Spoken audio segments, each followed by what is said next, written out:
Welcome everyone. आज का हमारा टॉपिक है मात्रक, या इसको हम इंग्लिश में यूनिट बोलते हैं और मात्रक को ही हम इकाई भी बोलते हैं। तो आज इस वीडियो में हम देखेंगे मात्रक क्या होते हैं, कितने प्रकार के होते हैं और एक मात्रक को दूसरे मात्रक में कैसे बदलते हैं, या उसी को हम बोलते हैं मात्रकों का रूपांतरण या यूनिट कन्वर्जन। तो सबसे पहले हम देखते हैं मात्रक क्या होता है हमारा। तो जो मात्रक होता है, किसी भी राशि को जब हम मापते हैं तो कुछ निर्देश मानक होते हैं, उसी को हम क्या बोलते हैं, मात्रक या यूनिट बोलते हैं। यह आपके दो प्रकार के होते हैं, मूल मात्रक और व्युत्पन्न मात्रक। इंग्लिश में हम मूल मात्रक को बोलते हैं फंडामेंटल यूनिट और व्युत्पन्न मात्रक को हम बोलते हैं ड्राइव्ड यूनिट। मूल मात्रक के अंतर्गत 7 मात्रक आपके होते हैं: लंबाई, समय, भार, ताप, विद्युत धारा, ज्योति तीव्रता, पदार्थ का परिमाण। तो आपसे एग्जाम में ऐसा क्वेश्चन भी पूछा जा सकता है कि मूल मात्रक आपके कितने प्रकार के होते हैं या कितने होते हैं, तो 7 होते हैं। और व्युत्पन्न मात्रक क्या होते हैं, 2 या 2 से अधिक मूल मात्रकों से मिलकर जो बनते हैं उनको हम क्या बोलते हैं, व्युत्पन्न मात्रक, जैसे बल, कार्य, क्षेत्रफल, आयतन आदि। अब कुछ पद्धतियाँ होती हैं मूल मात्रक की: MKS, CGS, FPS। MKS मतलब मीटर, किलोग्राम, सेकंड। CGS का अर्थ होता है सेंटीमीटर, ग्राम, सेकंड। और FPS का फुल फॉर्म होता है आपका फुट, पौंड और आपका सेकंड। तो ऐसे क्वेश्चन आपसे ऐसे क्वेश्चन भी बन सकता है कि FPS पद्धति में आप लंबाई का जो है मात्रक बताएं, तो ये फिट होता है। ऐसे ही किसी भी इन 3 पद्धतियों में से आपसे प्रश्न बन सकता है, तो आपको याद करने का ज़रूरत नहीं है। आप इसका यदि फुल फॉर्म एक बार समझ लें तो आसानी से आप फिर बता पाएंगे। और ये जो आपका टॉपिक है मात्रक और मात्रकों का रूपांतरण, आप किसी भी एग्ज़ाम का प्रिपरेशन कर रहे हों, बैंक, रेलवे, SSC, मात्रक से क्वेश्चन आपसे बन सकता है। तो चलिए अब हम देखते हैं मात्रकों का रूपांतरण, और साथ ही साथ आने वाले TO एग्ज़ाम के लिए भी आपका यह बहुत महत्वपूर्ण टॉपिक है। पहला क्वेश्चन है हमारा, 10 हेक्टोमीटर में कितने मीटर होंगे। ऑप्शन आपको 4 दिए हुए हैं। तो ऐसे क्वेश्चन में आपको पहले पता होना चाहिए कि 1 हेक्टोमीटर में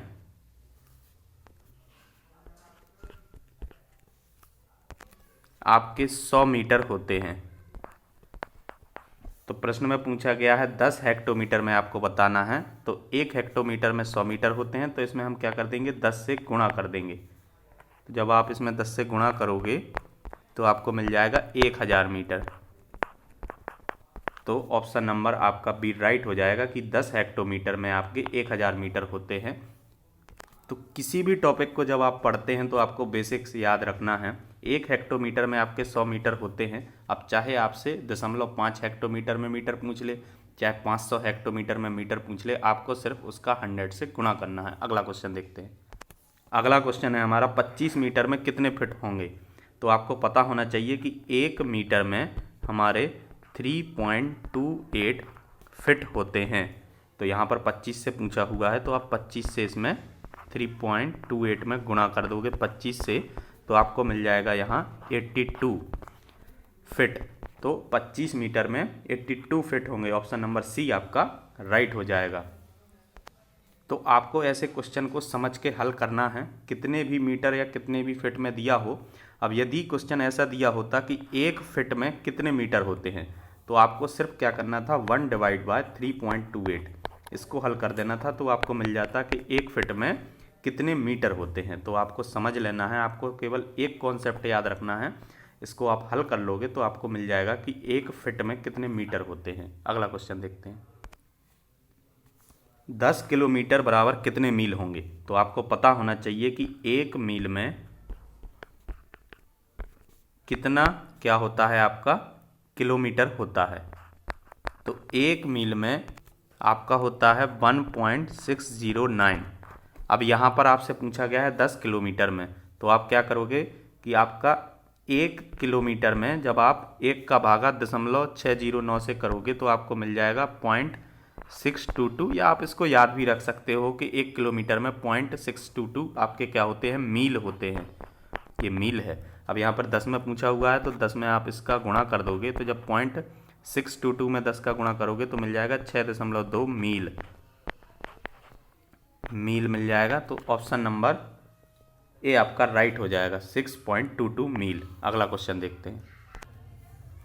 एक पौंड में कितने ग्राम होते हैं? तो एक पौंड में आपके ग्राम होते हैं, आपको याद रखना है, एक पौंड बराबर आपका ग्राम होता है 453.6 ग्राम। ये आपको याद रखना है। यदि इसको किलोग्राम में पूछ ले कि एक पौंड में कितने किलोग्राम होते हैं, तो आपको क्या करना होगा, तो जो आपका 453.6 ग्राम है, आप जानते हैं 1 किलोग्राम में 1000 ग्राम होते हैं, तो 1000 का इससे भागा कर देंगे तो एक पौंड बराबर आपके हो जाएंगे 0.453 kg। तो यहाँ पर हमसे पूछा हुआ था एक पौंड में कितने ग्राम होते हैं, तो आपको याद रखना है एक पौंड में 453.6 ग्राम होते हैं। तो ऑप्शन नंबर बी आपका राइट हो जाएगा। अगला क्वेश्चन देखते हैं। उससे पहले मैं आपको बता दूं, मैं एक प्रैक्टिस सेट भी बनाता हूं। चाहे किसी भी एग्ज़ाम का आप प्रिपरेशन कर रहे हों, सामान्य ज्ञान, गणित, सामान्य विज्ञान, कंप्यूटर ज्ञान और रीजनिंग, ये आपके बेसिक टॉपिक होते हैं। लगभग सभी विषयों, मतलब कोई भी एग्ज़ाम का प्रिपरेशन कर रहे हो, यहाँ से आपसे क्वेश्चन बनते ही हैं। तो 25 क्वेश्चन का हमारा सेट होता है। तो इस प्रैक्टिस सेट को आप ज़रूर दें और कमेंट बॉक्स में लिखें कि आपने 25 में से कितने क्वेश्चन सही किए। और यदि आपने अभी तक एग्ज़ाम रेडियस को सब्सक्राइब नहीं किया है, तो इस चैनल को आपको सब्सक्राइब कर लेना है और बेल आइकन को भी प्रेस कर लेना है, जिससे आगे जो भी वीडियो मैं अपलोड करता हूं मैथ रीजनिंग का प्रैक्टिस सेट, तो आपको उसका नोटिफिकेशन मिलता रहेगा। चलिए वीडियो में हम आगे बढ़ते हैं। एक गैलन में कितने लीटर होते हैं? तो एक गैलन में होते हैं आपके 4.54 लीटर। तो ऑप्शन नंबर डी आपका राइट हो जाएगा। यदि इसी क्वेश्चन में पूछा होता, यहाँ तो आप समझ लें कि एक गैलन में आपके 4.54 लीटर होते हैं। यदि 1 लीटर बराबर गैलन पूछा होता, तो आपको रिवर्स चले जाना है। 1 लीटर तो आप 1 अपॉन क्या कर दोगे, 4.54 गैलन। तो इसको जब हल करोगे तो मिल जाएगा 0.22 गैलन। तो 1 लीटर में 0.22 गैलन होते हैं। तो आपको सिर्फ यही कॉन्सेप्ट याद रखना है। यदि लीटर में पूछ लेता है तो इसको अपन अपॉन में ले आएंगे 4.54 को, इसको हल कर लेंगे। तो एक कॉन्सेप्ट याद रखें, रिवर्स वाला आप वहीं हल कर सकते हैं, याद करने का आपको कोई ज़रूरत नहीं है। अगला क्वेश्चन देखते हैं।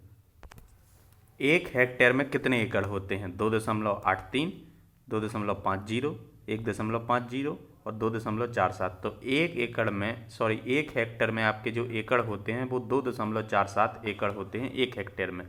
और यदि 1 हेक्टेयर में आपसे पूछ लिया जाए कितने वर्ग मीटर होते हैं, तो आपको याद रखना है 10,000 वर्ग मीटर आपके होते हैं। वर्ग मीटर, ये कॉन्सेप्ट भी आपको याद रखना है, एग्जाम में आपसे पूछा जा सकता है। अगला क्वेश्चन देखते हैं। अगला क्वेश्चन है 5 एकड़ में कितने वर्ग गज होते हैं? तो आपको पता होना चाहिए 1 एकड़ में आपका जो होता है 48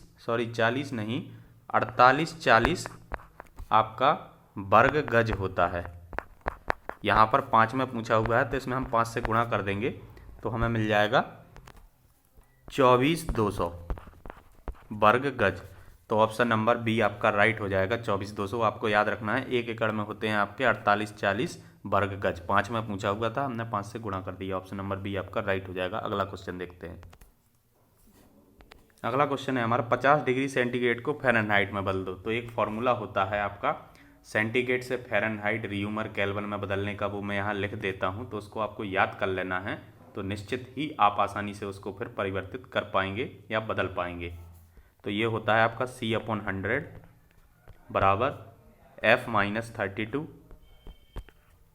डिवाइड बाय 180 बराबर होता है आपका R/100 और बराबर में होता है आपका K माइनस यानी कि केल्विन 273 डिवाइड बाय 100।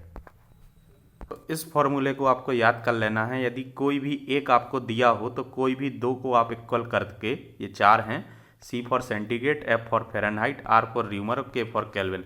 यहाँ पर सेंटीग्रेड में दिया हुआ है, फ़ारेनहाइट पूछा हुआ है, तो इन दोनों को हम ले लेंगे। तो C का वैल्यू यानी सेंटीग्रेड का 50 दिया हुआ है, तो 50/100 बराबर में हो जाएगा आपका F में निकालना है, तो F आपको निकालना है, ये जो कहते हैं F-32, ये माइनस है बीच में, डिवाइड बाय 180। तो यहाँ से आप इसको हल कर लेंगे, बटा में 2 मिल जाएगा, 2 को यहाँ से कैंसिल कर लेंगे, 90 मिल जाएगा। तो 90 बराबर हो जाएगा आपका F-32 माइनस का 32 है, इस साइड जाएगा प्लस में हो जाएगा, 32 90 में हम जोड़ देंगे, इस साइड जाएगा प्लस हो जाएगा, तो आपको मिल जाएगा 122। तो 122 मिल जाएगा आपका फ़ारेनहाइट। तो ऑप्शन नंबर सी आपको राइट हो जाएगा। ऐसे क्वेश्चन में ये फॉर्मूला आपको याद रखना है, सेंटीग्रेड डिवाइड बाय 100 बराबर फ़ारेनहाइट माइनस 32/180 बराबर र्यूमर बटा 100 बराबर के माइनस 273 के फॉर केल्विन बटा 100। चलिए अगला क्वेश्चन देखते हैं। 73 डिग्री सेंटीग्रेड को केल्विन में बदलना है आपको। तो कभी भी यदि डिग्री सेंटीग्रेड दिया हो और केल्विन में बदलना हो तो आपको 273 उसमें जोड़ देना है, तो वो केल्विन में हो जाएगा। तो 73 में 273 आप जोड़ दोगे तो आपको मिल जाएगा 346 केल्विन। यही आपका आंसर हो जाएगा, ऑप्शन नंबर बी। और यदि केल्विन में दिया हो और सेंटीग्रेड पूछा हो तो 273 आप माइनस कर देंगे। ये बहुत ही आसान है। अगला क्वेश्चन देखते हैं। अगला क्वेश्चन है, एक हेक्टोमीटर में कितने मीटर होते हैं। मैंने हेक्टोमीटर से रिलेटेड एक क्वेश्चन कराया था, तो इस क्वेश्चन का आंसर आपको कमेंट बॉक्स में बताना है। साथ ही कितने क्वेश्चन आपने सही किए यही भी आपको इस कमेंट बॉक्स में बताना है। और यदि कोई डाउट है आपको यूनिट कन्वर्जन में तो वह भी आपको कमेंट बॉक्स में बताना है। वीडियो पसंद आया हो तो वीडियो को लाइक शेयर करें, और चैनल को अभी तक सब्सक्राइब नहीं किया है तो चैनल को आप सब्सक्राइब कर लें। Thanks for watching. मिलते हैं नेक्स्ट वीडियो में।